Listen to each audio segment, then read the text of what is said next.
Hey everyone, so welcome to the next part of adding our RGB LEDs to our MyColor system in the S197 Mustang. In the last two videos we went over what type of LEDs or LED controlling system the car has.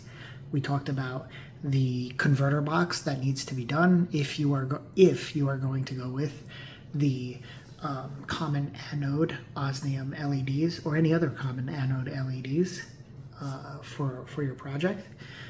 Right now what we're going to do is we're going to talk about diverting power away from our lock switch. So I have a spare lock switch here. The lock switch has 4 pins in here, right? So in here you have 1 pin. Now I'm not pointing to them in the right order, so don't quote me on this, but the first pin is your power to your LED that's already in here. Your second pin is the load on your lock unlock. The third pin is the ground on your LED. And then the last pin here is your return for your lock unlock. Lock unlock, I think, works off of resistors and resistance, but we don't need to worry about that. So what we need to do is we need to get power away from pin 1 and ground from pin 3. And listen, you guys can tap into your wires, you can splice if that's what you decide to do. I didn't want to do that because, again, I wanted this system to be removable, completely reversible. So what we do is we build an interconnect. I think it's called, like I said, I think it's called an interconnect harness, where normally you'd have your plug from the car here, you'd unplug it, and then you'd fit your own harness in between. We're going to make that harness. So right here I have the plug that would have gone into the car or into the plug. And here I actually have a corresponding male side, no pins, which will go here, that your door harness would plug into. So you sort of hijack your signal, and we're going to put a splice here that hijacks it off. So let's get into that. So the first thing you'll need to do is you'll need to source your parts, your male side and your female connector, and I'll put the parts in the description, the part numbers. All of this stuff was gotten from DigiKey, so you know I have male and female. I bought spares just in case I messed anything up. Then what we need are our terminals and our pins. Now the important thing to know is that on this particular thing, and again, in the big walkthrough that I'm going to post, it will have the diagrams. Three of the pins and terminals are 22 gauge. The ground pin is 20 gauge. Now when we talk, I don't know, 20, 22 gauge, I don't think it really matters that much at that low voltage. Again, for these particular circuits, the ground and the voltage are only going to the LED. So my perspective here is that we're not really on the edge of, worrying about the car catching on fire, but proceed at your own risk. I did choose to go with 1 pin and 1 terminal for the ground at 20 gauge, and then the rest at 22. So what we're going to do is these come in a roll. So we're going to take 1 terminal, set that to the side. Here is our 22 to 24 gauge. These are our pins. So we're going to take this roll out. This is 22, and 3 of them are 22. So we're going to take off 1, 2, 3. Put those to the side. Now you definitely want to keep track of what is 22 versus 20, because there's not really a discernible difference that you'll be able to see, so careful. Now this is our 20 gauge pins, so I'm going to put that next to my 3 pins so I can know 22 versus 20. And then finally we have our 22 gauge terminals, and we are going to break off 3 and put them to the side. Okay, so now you have everything you need from that perspective. Now what do we need? Wire. So I bought this a long time ago. It's simple RGB wire, right? Four wire. I like it because it's all stuck together, and I like it because it allows you to keep track of different things. So what I'm going to do here is I'm going to take out about, let's call it about 2 feet. Now we really don't need that much for an interconnect. So the reason I'm doing this is because where I like to put the box is located about 6 inches from where the RGB connectors are located. And what I like to do, or what makes this a lot easier and a lot less, what I like to do is I like to put it right here in the middle. So here's our 2-pin wire, our 2-pin JST wire. And if I put it here, I can fold this, have my 2 connectors close together on this end plugged in, and give myself a nice solid run of about 18 inches, which is plenty for me to get to wherever I want to locate the box. So we're going to set that aside for now. And what we need to do here is, I'm actually going to move you guys closer to me. Take out about 2 inches, separate these wires. Now I believe these wires are 22 gauge wires. They may be 20 actually, but just get yourself a pair of wire strippers. So we're going to take off probably about 1/4 of an inch from each one.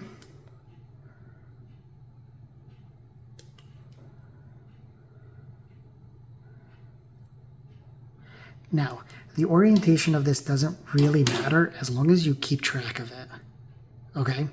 I am going to put the black on a particular side because I know that that's the ground side based on the diagram. So I would expect you guys to follow suit.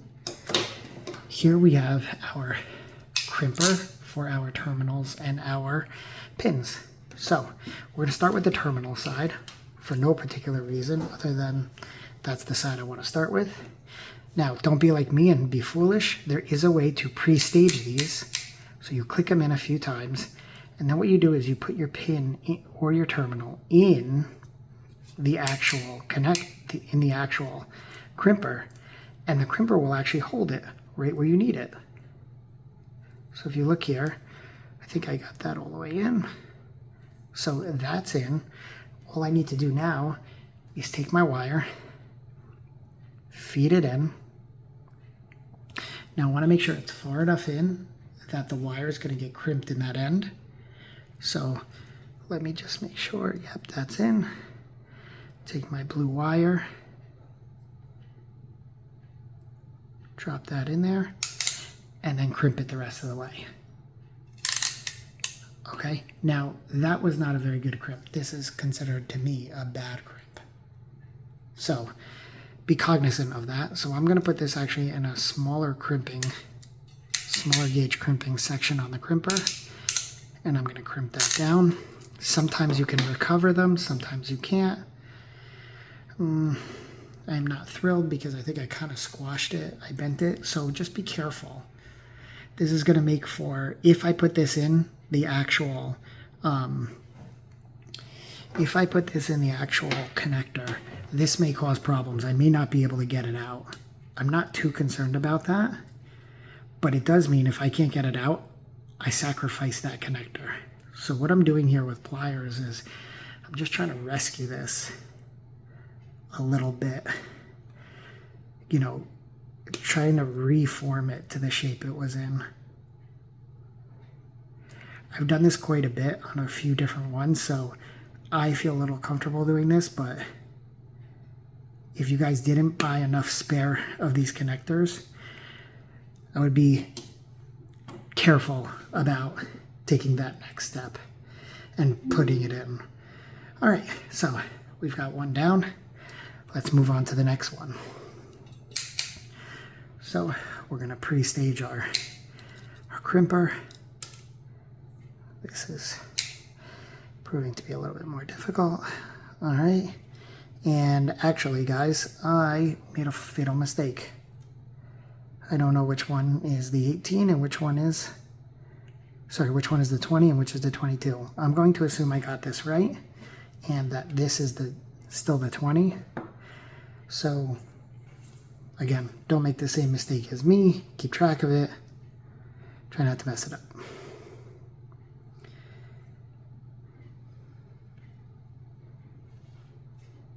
Okay, we're going to take that again, put it in our pre-stage crimper, slide it all the way in, crimp it down, your crimper release, and now that's the sign of a good crimp, guys. That looks really nice. The wire should probably be a little bit more in. I think some people recommend that it sticks into that little gap there, but as long as it doesn't feel like it's going to come out, that is all you need. Okay, let's do 2 more.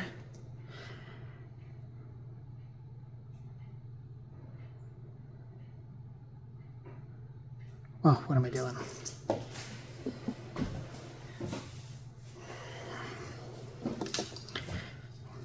Remember, be smart. Pre-stage your crimper.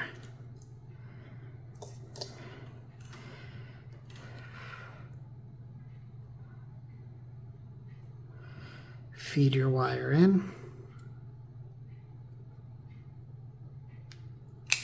Crimp it down. Now see, I don't like this one. First of all, it bent because I didn't push this all the way through. You can see that the wire here is not really held in, and I feel it's a little loose. So what I'm going to do is I'm going to put it back in the crimper more through, and I'm going to crimp it down again. Now you see, that cleaned this part up, which is what we wanted, but you can see the terminal's still a little bent. So this is why I always keep a spare pair of pliers or my wire strippers and very, very carefully bend that. It's very easy to snap off the end, and then you gotta cut it back. You gotta kind of start all over. We don't want that. Okay, now we're on our last one here. Once again, pre-stage.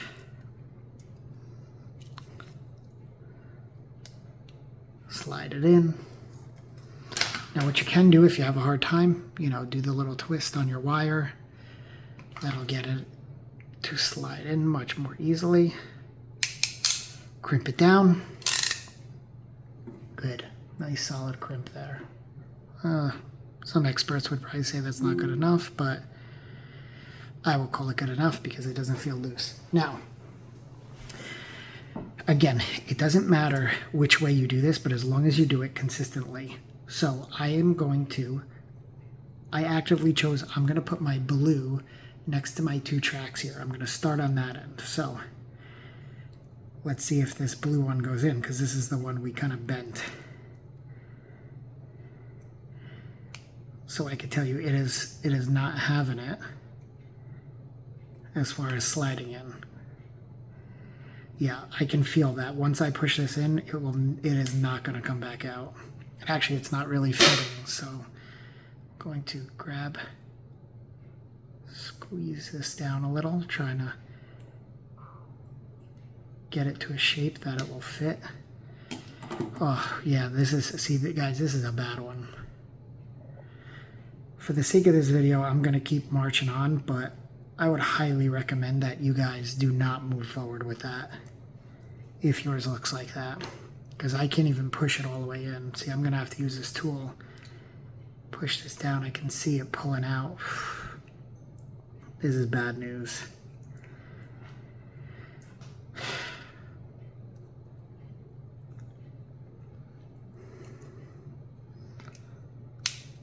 That click is what you want to hear. That means it's all the way seated down. So now I'm going to slide the rest in. These should slide in smooth like butter. So here's red. I'm going to...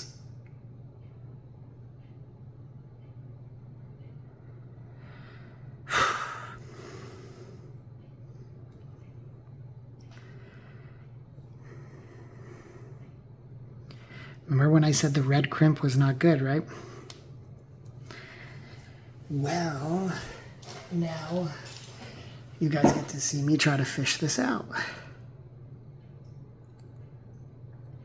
But see, it's in. So now it's not going to want to come out at all.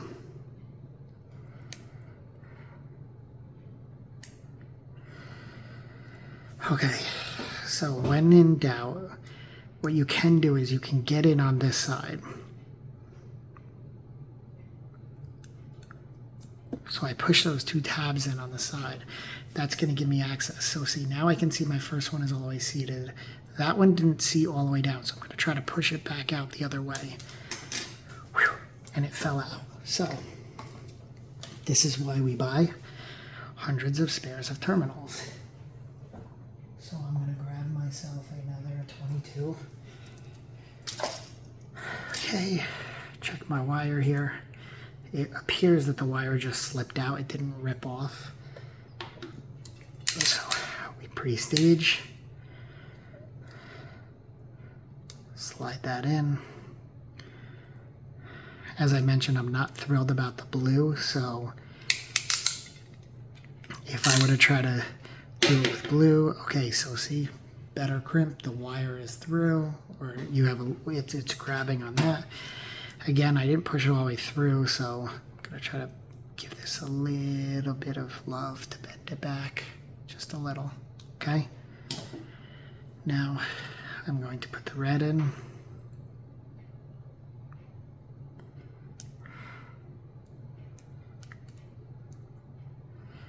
Again, we should see it slide in nice and easy. Now this isn't sliding in nice and easy on the end because if you saw me crimping this down a little, for some reason my crimper does not make these thin enough on the end. So I find myself having to pinch them. I'm going to use this tweezer very gently because I don't want to strip the wire to push it the rest of the way in. Remember, we want to hear that click. Or we can take a look at this side and see if it's fully seated, and it isn't. So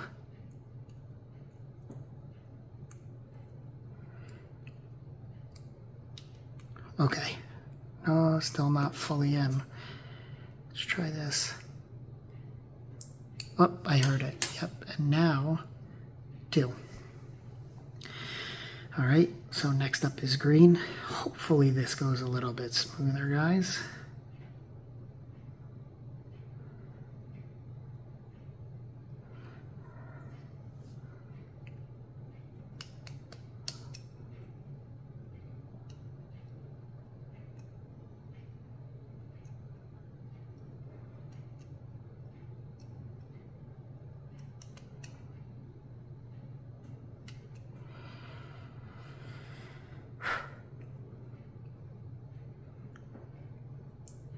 Yep, there's the click. So now we have 3.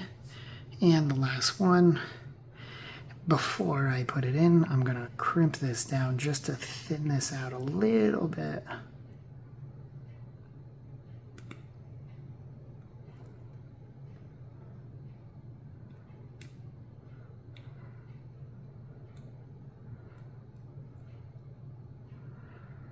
It's not easy because this keeps slipping. Okay. Now, 4th time's a charm, right? Maybe it will slide in nice and easy on this one. Now the orientation does matter, so keep that in mind if it feels like it's not sliding into the all the way in. Yep, so that one slid right in nice and easy. So now we have 4. Okay. Now we got to put this plastic piece back in because this actually keeps it protects your terminal. So now you have a fully wired connector. And take a look at this.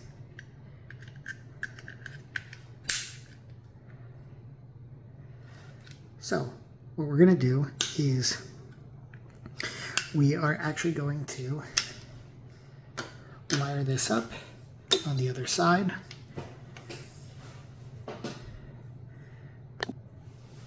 And hopefully that will bring us to what we need. So same thing, we're going to split our wires apart about 2 inches back. Okay, take our wire strippers. 1, 2, 3, 4. Okay, now same thing as before, but now we're doing pins. So we pre-stage our crimper.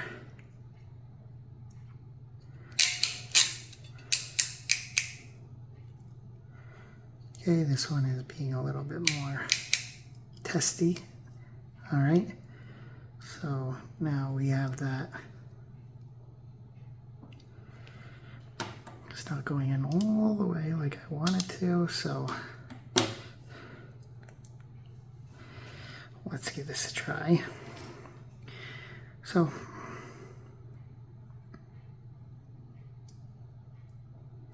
you know what, I don't like that. It's not fully seated, and what's going to happen is it's going to get bent. So I'm going to take that back out. I'm going to start over. 1, 2, 3, 4. Let's do 4. Okay, it doesn't fit on the bottommost one. 5, 6. All right, at 6,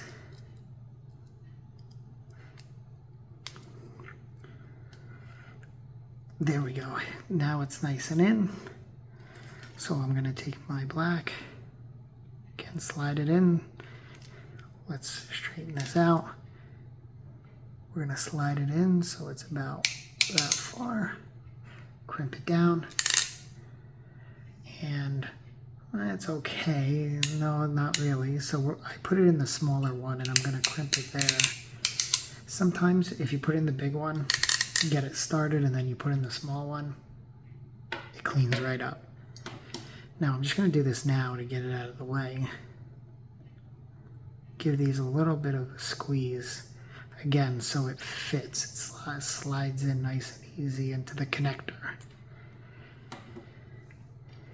All right. Let's go back with pre-staging these. Once again, I totally messed up. I don't know which one was the big one, which one the 20 gauge, which one was the 22 gauge. Again, when dealing with these voltages, probably doesn't really matter.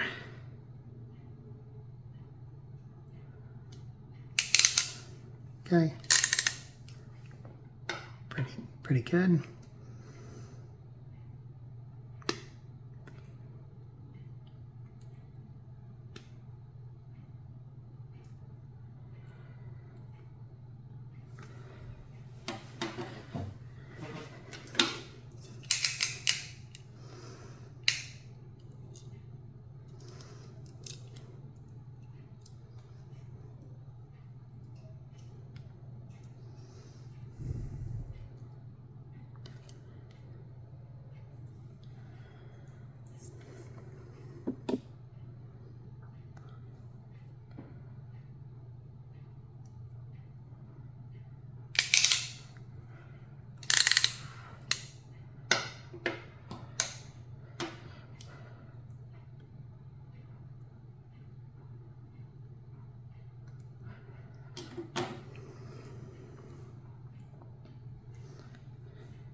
All right, so now we want to match it up so that the same side has the same exact thing. So what I like to do is I like to fake like I'm plugging this in, and then I can say, okay, black is on this side. Black is far away from these double lines. Black is on this side. So when I put these pins in from this angle, black is going to be far away from these two lines. So black's going to be on this side.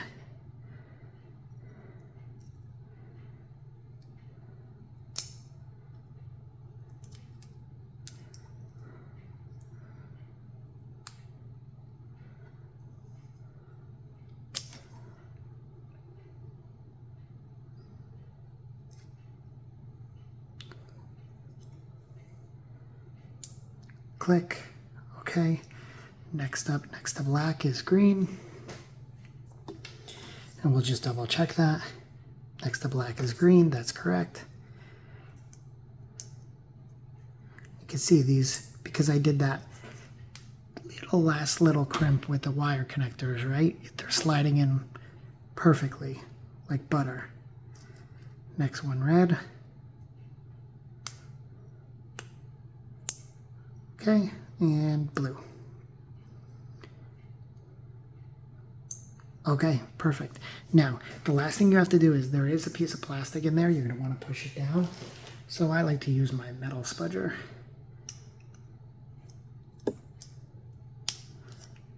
And just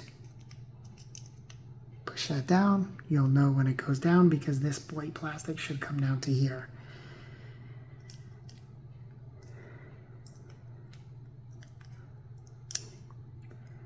Actually, perhaps we can pull it.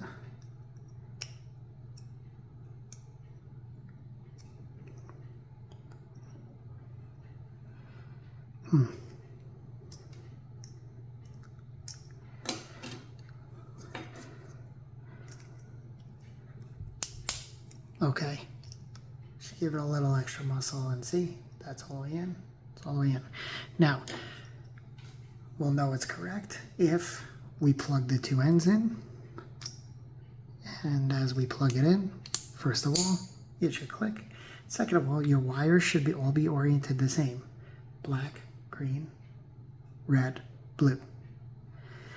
So now, technically, if you were to go in your car and plug one end in over here and the other end on the other side, you would actually have a fully functioning interconnect wire. But we need to add in our two extra wires here on our JST connector. So we're going to go ahead and strip that out. Okay, let's give it some extra meat here.